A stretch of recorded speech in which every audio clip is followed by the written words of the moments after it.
I'm Anthony Leeds. It's my pleasure to welcome you to this next episode in our series of conversations with scientists who've been involved in studies which help us to work out the extent to which we can achieve good weight loss in people with diabetes and therefore improve their condition or even place them into remission. And today my guest is Dr. George Thom from the University of Glasgow, who will join us in a moment to talk about his experience relating to his involvement in the direct diabetes remission trial that took place in Glasgow and in Newcastle, but also to comment on some other aspects relating to, for example, how we achieve weight maintenance in the participants in these trials. George, thank you very much for joining us for this conversation. So my first question to you is, can you describe the problem of weight maintenance after achieving the good weight losses that have been achieved by the methods used, in other words, a formula diet program followed by slow reintroduction of food? The challenge always is maintaining weight. What are the reasons why people tend to gain weight after they've achieved a good weight loss?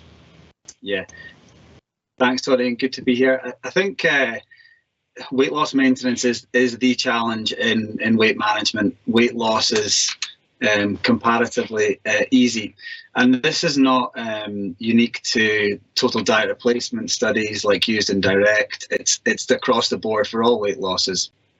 So I think that's the first thing to say. What explains weight regain? Well, I think it can be broken down. I mean, there's no one thing, I guess, that explains it for everybody. We're all different. But I think that the factors can be broken down, broadly speaking, into three. The first, I would say, and most important, is the world that we live in. It's extremely difficult to manage your weight with the modern lifestyle that we have. Food is just so freely available. And we have a genetic makeup which lends itself to wanting to eat more and store calories. So I think that's the first and most important thing. It just in this day and age, it's difficult to manage your weight, and we see it in whole populations have gone from rates of obesity 3 or 4% up to 40% in a space of a few decades. So that's clearly the driver. Then after that, the other two factors, I would say, so the first one is like the world out there. The other two are, I think, what goes on in our heads and what goes on in our bodies. So what's going on in our heads is more related to the psychological factors, the behavioural factors. I think in my experience in research, the research trials that we've ran, you see it's long-term weight management is extremely challenging for people. So when life inevitably gets in the way, when things get stressful, or when people get ill, or there's a death in the family, or things are busy at work, whatever it is, it becomes difficult to continue to focus intensely on weight management. So there's one thing. In addition to that, people seem to it seems to take them by surprise. People don't expect to regain weight. We did a study where we interviewed people several times over a weight management period, and people did not intend to regain weight. Clearly, they put in all this effort, and they believed absolutely that they would never go back. So for all the good benefits that they had achieved, they had no intention of regaining weight, and therefore had total belief that they wouldn't. And therefore, when the inevitable challenges do come along, because they will, people were unprepared, I think. So they lack a plan for when things inevitably slip. I think in addition to that, a further factor is when people don't meet their predetermined goals, they're less likely to continue to put in the effort, because let's be straight about this. Weight management requires a lot of effort ongoing. And if you, for example, set out to reverse your type 2 diabetes, and you maybe lost 10 kilos or something like that, but you didn't manage to get your diabetes reversed, then the likelihood that you're going to continue to put in the effort required to maintain that weight loss is probably less, and we saw that. So for people who actually lost good amounts of weight but didn't get remission, they were more likely to regain weight than people who had actually achieved remission with maybe similar degrees of weight loss. So there's a few factors there, I think, in the psychological aspect.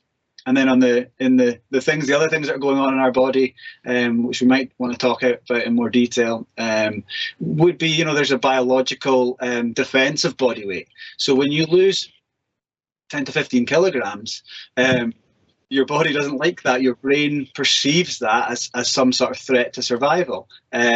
So in the thousands of years of evolution, any drop in food intake was setting off alarm bells, if you like, within the brain. And what the brain does when you lose weight is it increases appetite through our hormones that tell our brain that we feel hungry. And are not full, and it slows down our metabolism. It slows down the amount of energy and calories that we are using. So there are biological factors also which impede weight loss maintenance. Now, if we have an understanding of what those are there any ways in which we can manipulate them? So, for example, if you lose 10 kilograms, then you've lost a certain amount of lean tissue, therefore your overall energy requirement is reduced. And also there's the additional adjustment that you've just referred to. So there is a need to move on to a permanent reduced dietary energy intake, isn't there? And then with the signals from the gut in terms of the signaling compound, the hormones, are there any dietary, for example, any dietary manipulations that can be done to moderate those responses? Yeah, I'll take the first point first regarding the reduction in energy expenditure, we would say, or the amount of calories that your body's burning. So straight off the bat, if you lose 10-15 kilos, your body requires about 300 calories less per day just to maintain itself. So we are constantly burning calories. We burn about, I think it's 1 calorie a minute, and that is just at rest. So just to keep our heart pumping and our lungs working and doing all of these normal things, these things all consume energy. So, but when you have a larger body and you go to a smaller body, you just naturally require less energy to keep that body going. So there's that initial aspect is that you're going to need, let's say if you've lost 15 kilos, 300 calories less per day. Now, that doesn't, we psychologically maybe haven't got used to that. In terms of our bodies, that's our body's requirements, but psychologically we're accustomed maybe to having bigger meals and so forth. So actually permanently reducing our meal size, our number of snacks, and things like that's challenging. So that's a normal response to weight loss. There's also another aspect to that, and what we call an adaptation to weight loss. So as I was saying, the brain perceives this threat to survival almost, and is seeking to return you to your highest ever weight.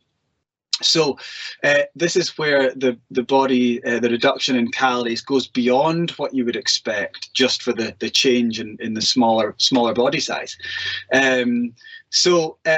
Yeah, we've done all the studies in this, and I guess how do we offset that? Well, one way is by being more physically active, I guess. So I think though, again, modern lifestyles challenging to do that consistently, but certainly being more physically active can offset some of those that reduction in calorie expenditure.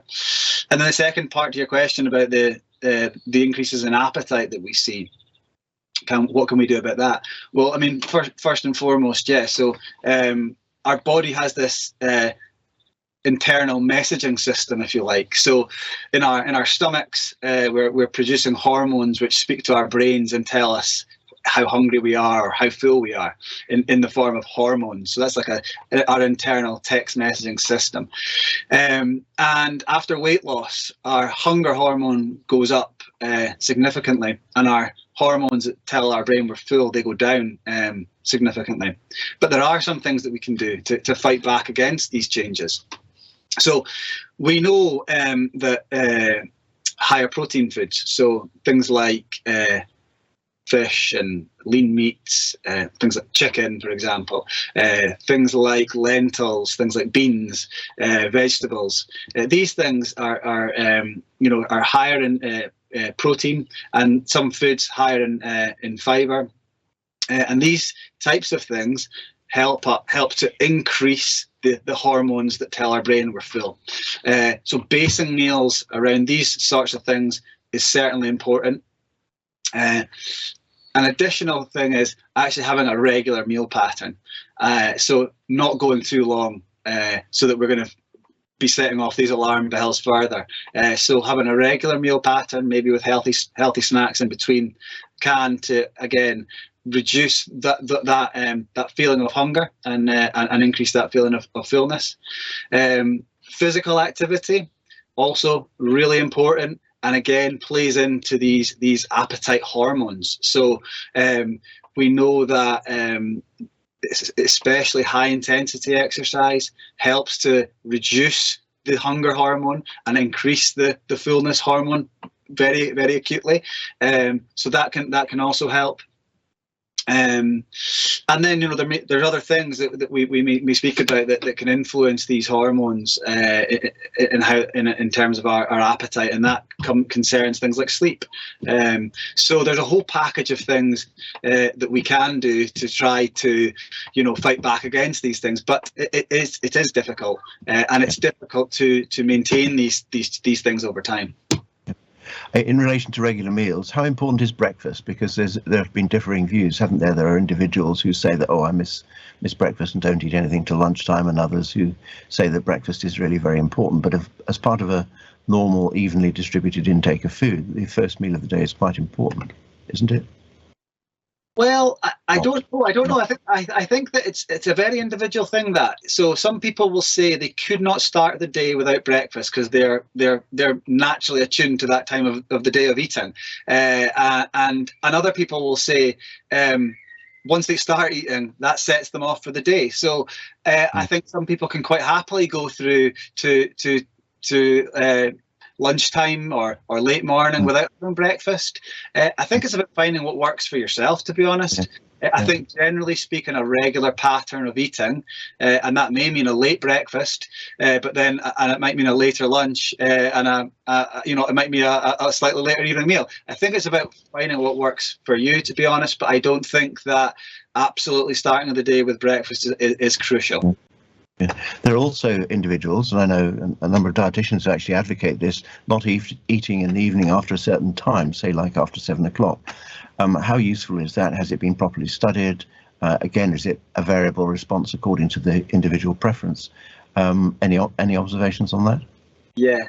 So people will call it time-restricted feeding, or having an eating window whereby they maybe eat within an 8-hour window, for example. So that for some people might be between 12 and 8, and after 8 o'clock, that's it, kitchen shut. There's no more. And I think that these sort of loose rules can be useful for people. I think overall, on average, again, it's reasonably effective, but probably no more effective than other strategies, other dietary patterns. But I do think that can be very useful for people, for instance, who find themselves snacking a lot in evenings. So if that's a problem behaviour, and people will just say, well, I don't eat after 8 o'clock, there's nothing magic about not eating after 8 o'clock if your calorie intake is exactly the same as somebody who is eating after 8 o'clock. But for some people, having that as I say, that rule may stop the evening grazing. So I think again, it's about finding what works for you. It can be very useful for some people. Yeah. Now, you also mentioned sleep, and colleagues in Copenhagen produced a study published last year in which they showed that people who had shortened sleep duration at the baseline of a weight loss study before they'd actually lost any weight, compared to those who had usual typical amount of sleep of, say, 7 hours. So those who had, say, 6 hours or 5.5 hours, those short sleep duration individuals struggled more to maintain weight. It's very clear in their results, actually, that there was weight regain among those who had short sleep duration. So they were sleeping 5.5, 6 hours a day, and their weight regain at the end of a year was actually something of the order of 5 kilograms greater than the other group. So it was a big difference. That was a small study in relatively young, otherwise healthy, but overweight and obese individuals. But it points that actually sleep is a factor, points towards the fact that sleep is an important variable that is affected by being heavy, but also may work the other way as well, that controlling sleep may be beneficial. Do you have any comments on that? And did you find anything in the direct trial, for example, in relation to sleep? Did losing weight result in improved sleep? Just an aside, that in clinical practice, I've noticed that individuals who can achieve big weight losses, and sometimes as much as 20 kilograms, will improve the amount and quality, they say, quality of the sleep, even if they have no specific sleep disorder. But that's just an anecdotal observation. Yeah. So I mean, in the direct study, we found that people who lost more than 10% of their initial body weight, they improved their sleep quality. I don't think it's a surprising finding. I think it's sort of long been known that weight loss improves sleep quality. I think what you're asking is, does improving sleep improve weight loss? And it's a sort of I guess that chicken and egg scenario. The study that you're talking about would suggest that sleeping for 7 or 8 hours per day versus 6 or less hours per day is going to confer better weight loss maintenance. And I think it makes sense. I think we all can appreciate when we've not had enough sleep, we're not at our best. And you tend to be reaching for the wrong foods, and there is some scientific basis again to that. Come back to the hormones which influence our appetite, and in people who have short sleep duration, the hunger hormone ghrelin is significantly higher. So there is physiology to that. I think the challenge is, and I mean, we can say to people, or we can suggest, that getting to bed at a regular time, having a sort of routine for your evenings, which means that you get to bed at a reasonable hour, is good. Don't take your mobile phone to bed, and all of these sorts of things create the right conditions for a good sleep. We can make these suggestions, and if it's that simple, then great. I think that can have an impact for people. I think for other people, it's like they might be shift workers, they might have young children like I do who get them up in the night. They might have financial worries, they might have stress at work, they might have difficulty sleeping for a variety of reasons, and for those situations it's more difficult to change. But I think again it comes as part of an overall package of things, some of the things that we've talked about, but adding in good sleep habits, I think it can definitely help with weight loss maintenance. I think the other factor within that, it links in with physical activity. So people who are regularly physically active tend to sleep better. They probably, unless they're exercising intensely late in the evening, which probably wouldn't be a good idea for getting good sleep, if they're exercising sort of a reasonable time, they're maybe more likely to need to get to bed to get some sleep. So I think there are some influencing factors there, but I think definitely it makes sense. If you're well rested, you're more likely to be at your best, and you're more likely to be able to continue to put in that effort and energy into weight management, which we were talking about. So yeah, I think it's good evidence there. Yeah. So do you think we actually need any more experimental or observational evidence before we actually start giving guidance? Because guidance about sleep is given anyway in sleep clinics, and it's given generally in general practice as well, by some practices. Do we need any more evidence before we could suggest that sleep could be improved by following simple guidance, or what's your opinion? I don't think so. I don't think there's any risks to giving out advice like that. I think there's plenty of evidence that would suggest that it would be a good idea, and not just for weight management.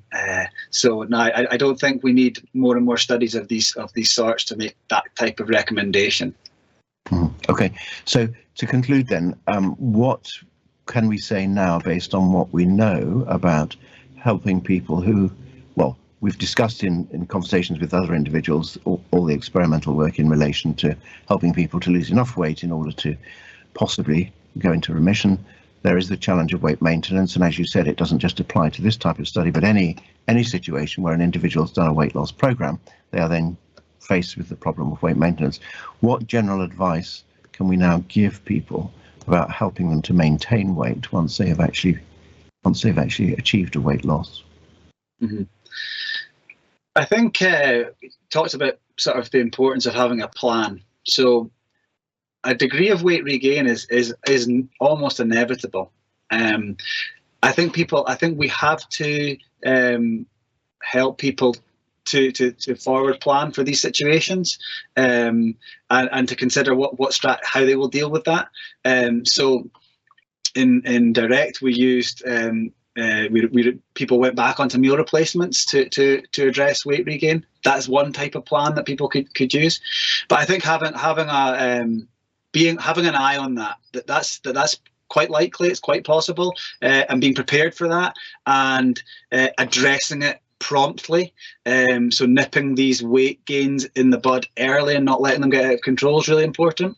I think having an understanding that weight loss does have changes in your physiology, in terms of increasing appetite and reducing the number of calories your body burns. So it's tying that information with the advice that we give around what we eat. So higher protein meals, higher fiber meals, is really important to offset these changes, and as well as that, increasing the physical activity level, also important, which, as we were talking about, helps to improve sleep. It also helps to improve mood, and I think that's another key factor, is that, you know, people will run into challenges. They will have difficulties in their life or stress or whatever.